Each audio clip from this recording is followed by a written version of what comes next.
Aí vem a pergunta, qual o impacto da ausência da teologia sistemática? Já que você gosta do Feridos de Deus, eu também, como sugestão, indicaria para você os livros do Dr. Paulo Romero, né? Evangélicos em Crise, que é um livro muito legal dele.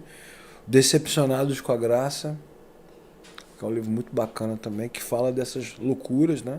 Super Crentes, que é um livro mais antigo, mas é muito atual, apesar de ser antigo. Nós estamos estudando, na verdade, Graça, lá que é a comunidade onde eu trabalho junto com o pastor Wellington, o livro de Apocalipse, dominicalmente, né? E o livro de Apocalipse é uma carta, nós até falamos sobre isso no nosso bate-papo, né? E dentro desta carta você tem ali pequenas cartas que foram enviadas a comunidades. E quais são os principais pontos dessas pequenas comunidades ali? Pérgamo, Tiatira, Esmirna, Éfeso. É a falta de ensinamento. Eu quero dizer para você que está nos assistindo que o problema religioso, né, a maluquice religiosa, a loucura religiosa, a falácia religiosa, as falsas doutrinas, as heresias, isso não são... Nada disso é problema do nosso tempo.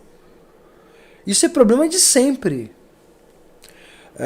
É a crise de Paulo em 2 Timóteo, de Pedro em 2 Pedro, de Judas, de Tito. E é exatamente sobre isso que Jesus fala.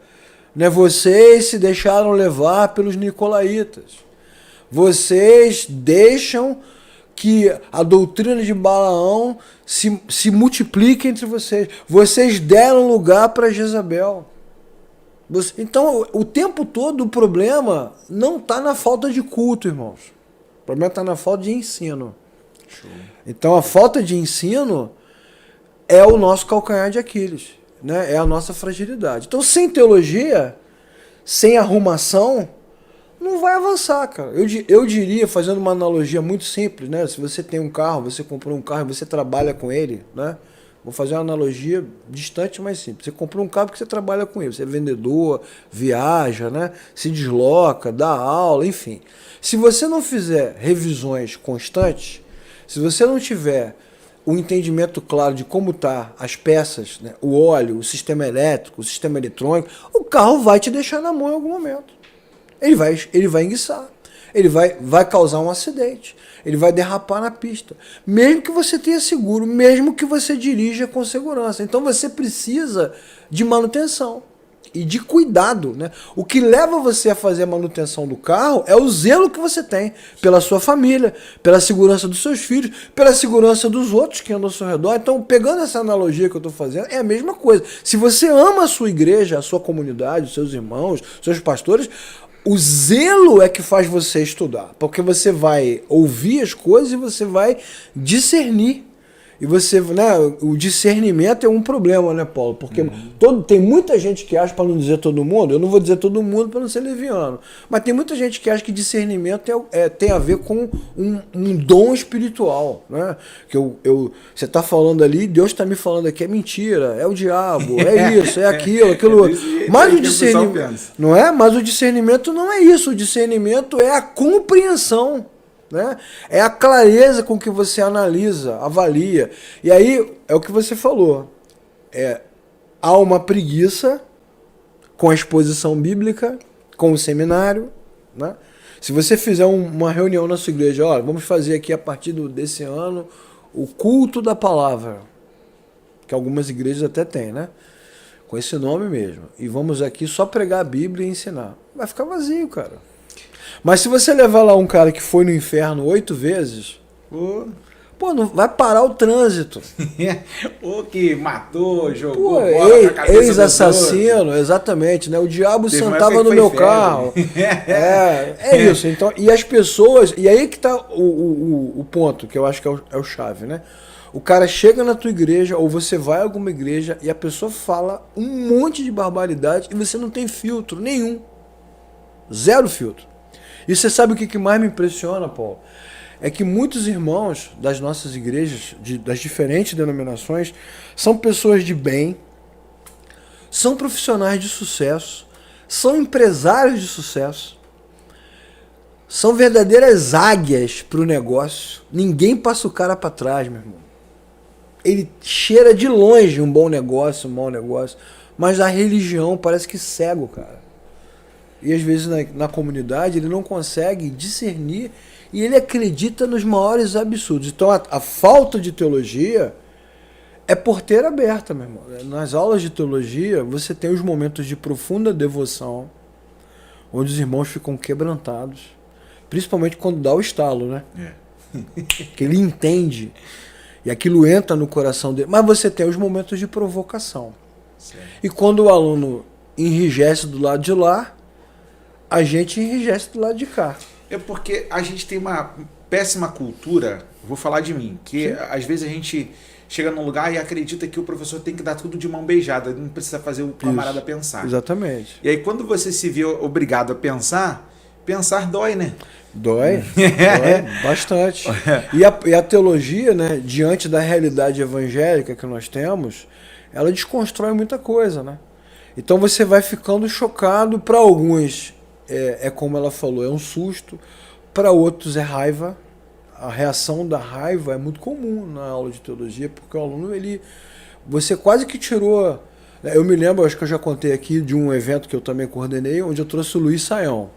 Eita, esse é bom. O doutor Luiz Saião ele é das comissões, ele faz parte das comissões de tradução e revisão da Bíblia, né? É um cara maravilhoso. E eu me lembro que numa palestra que ele deu de manhã, havia um pastor de uma determinada igreja que foi e levou toda a liderança. Uma igreja dessas aí, independente. E um dos pontos que o Saião abordou, uma fala dele, uma pequena fala que eu não vou citar aqui, que não precisa, né? Ele desmontou tudo o que o pastor ensinava na igreja dele. E o pastor deu azar, porque ele foi e levou a liderança toda. O pastor começou a debater com o Saião. Mas isso aqui é assim, o Saião, não, meu irmão, deixa eu explicar para você. E aí, quanto mais o pastor levantava a voz, mais o Saião diminuía a voz, com carinho, né? E aí você via que o constrangimento, que num primeiro momento soava confiante, né? O cara foi, não, agora eu vou mostrar para ele. No segundo momento, gerou raiva. Porque você desmonta tudo. Mas eu até na última aula lá que eu dei no Betel, eu falei para os irmãos, vocês estão com raiva do que eu estou falando, mas isso aqui não é o que eu penso, não. Eu quero dizer para você também que vai estar com a gente no curso, que as aulas não são sobre o que eu penso. A teologia existe antes que eu existisse, antes que a minha mãe existisse. Ela é milenar. Então tem a ver com a igreja através dos séculos. Não é o que eu acho. E nem o que a sua comunidade acha. É o que é. Você não vai para um culto. Né? Não é um ambiente sacro. Né? É um ambiente comum. A gente fala de todos os assuntos. Né? Quem estiver na aula vai ver, usando todo tipo de exemplo. A aula passa pela literatura, pelo cinema, pelo esporte, pelo cotidiano. E esse é um dos propósitos do curso. Uma teologia que toca o chão. Não é uma teologia que está no mundo das ideias, né? É uma teologia que toca a nossa realidade, esta realidade, né? Nós não somos cristãos do passado, não adianta ficar falando, vai pregar na sua igreja, porque na época de Jonathan Edwards, porque na época de Spurgeon, porque na época de Lutero, é bacana, mas a gente não está lá. E aquele tempo não vai voltar. E nem somos crentes do futuro. Não adianta dizer assim, não, porque esse mundo está perdido, não tem mais solução, as igrejas acabaram. Não, meu irmão, nós somos crentes desse tempo e foi para este tempo que Deus nos levantou.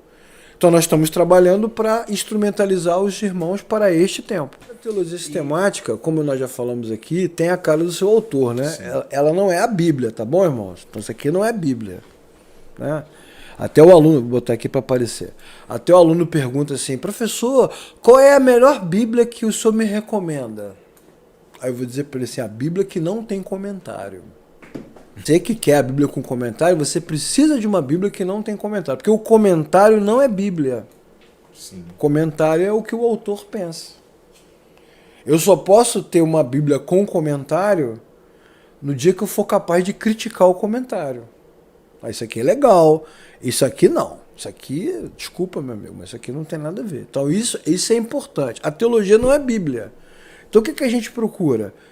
Livros que sejam mais atuais, que sejam mais contemporâneos, que tenham outras perspectivas. Então o Berkoff tem o seu olhar, né? O Carson tem o seu olhar, o Rod tem o seu olhar, o Wayne Grudem tem o seu olhar, cada um tem o seu. E o Millard Erickson tem um olhar muito legal. Inclusive, quando eu estiver aqui para falar de novo de Apocalipse, vou trazer para você, o Paulo, e para você que está assistindo, um livrinho do Erickson sobre escatologia, que é um livro espetacular.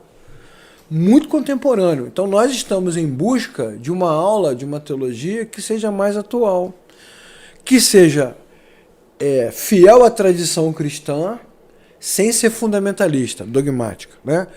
Que seja fiel à escritura, mas dialogue com outras linhas de pensamento. Que ame os textos, mas que também tenha um olhar histórico crítico. Então nós queremos apresentar para os alunos uma realidade diversa que te dá a oportunidade de um outro aprendizado. Você sai de casa com a sua família, um dia de chuva, né? Gasta dinheiro, passagem, lanche para as crianças. Você está passando por um problema emocional, financeiro, familiar, enfrentando um monte de tribulações, dificuldades que são inerentes à vida. Ok, chega na igreja, qualquer igreja, e você volta para casa vazio. Ou às vezes volta para casa se sentindo culpado. Ou às vezes volta para casa se sentindo longe de Deus. Uma frase comum que nós ouvimos de vários irmãos é: o que está vendo com você, cara? Você está sumido? Não, eu estou dando um tempo porque eu preciso me acertar com Deus primeiro, né? Então, assim, eu pergunto a você que está nos assistindo: onde estão as comunidades que edificam a fé? Que você volta para casa fortalecido, crendo mais em Jesus, aguardando com expectativa a volta do Salvador, crendo no poder do sangue acima da sua capacidade de vencer o pecado, crendo no poder da ressurreição, crendo que o Senhor está com você na tribulação, crendo que está com você mesmo. Então, onde estão essas comunidades que fortalecem os cristãos? Porque a grande sacada é essa. A ceia, por exemplo, que é uma ferramenta, né? Em algumas comunidades é um sacramento, em outras é memorial, enfim, esse não é o ponto. O ponto é que a ceia é para falar de Cristo, em memória de mim. Mas o cara fala de tudo, né? Fala de amor, de amizade, de família, fala de pecado pra caramba, acusa, expõe, e aí você que tinha que estar ali num culto, né? Onde você chegou arrasado naquele dia, e você naquele momento o Espírito Santo te lembra que houve cruz, que houve sangue, que houve morte, e que houve ressurreição, e que há esperança. Não, você sai dali pior do que você entrou. Aí o irmão não quer nem tomar ceia. O dia é a ferramenta que ajuda os obreiros a edificarem as comunidades. Como Jesus disse a Pedro: você me ama? Então apacenta as minhas ovelhas. Pô. E apacentar, irmãos, não é fazer gabinete. Apacentar vem de pasto, né? Alimentar. Cuide das minhas ovelhas. Indo por todo mundo, pregando o evangelho, ensinando-as a guardar todas as coisas. Essa é a missão. Então, a ausência de teologia, ela gera crentes fracos.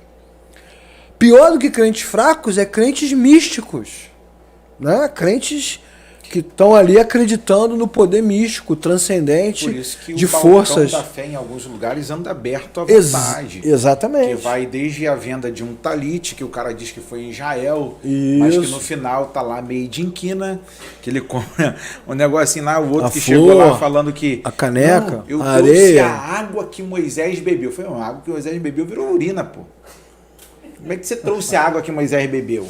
Exatamente. Pode ser que seja da mesma fonte? Exatamente. Sei, né? Você vê, desconfiado. essa cena que você está narrando, né? Vamos falar da teologia histórica. Essa cena que você está narrando foi a mesma cena que Lutero viu quando visitou Roma. O cara vendendo lá um pedaço da cruz de Cristo, vendendo um fio de cabelo de Jesus, vendendo um pedaço do manto de não sei quem. E ele voltou para casa indignado, está de choque. E a que Lutero se dedicou? Ele foi lá e bateu no Papa? Ele foi lá não, ele se dedicou ao ensino. Ele sabia, e nós também sabemos, que a única forma de resistir a todo tipo de loucura e a todo tipo de fragilidade é colocando a palavra de Deus no seu devido lugar, de proeminência, de centralidade. Porque vamos falar a verdade, Paulo, né? Deus não precisa da nossa ajuda, meu irmão. Correto. Nós somos cooperadores da obra de Deus. Não é sobre nós, é sobre Deus. O que Ele nos ensina e o que Ele nos propõe como cooperação é: apresenta a minha palavra aí e deixa que eu faça o resto.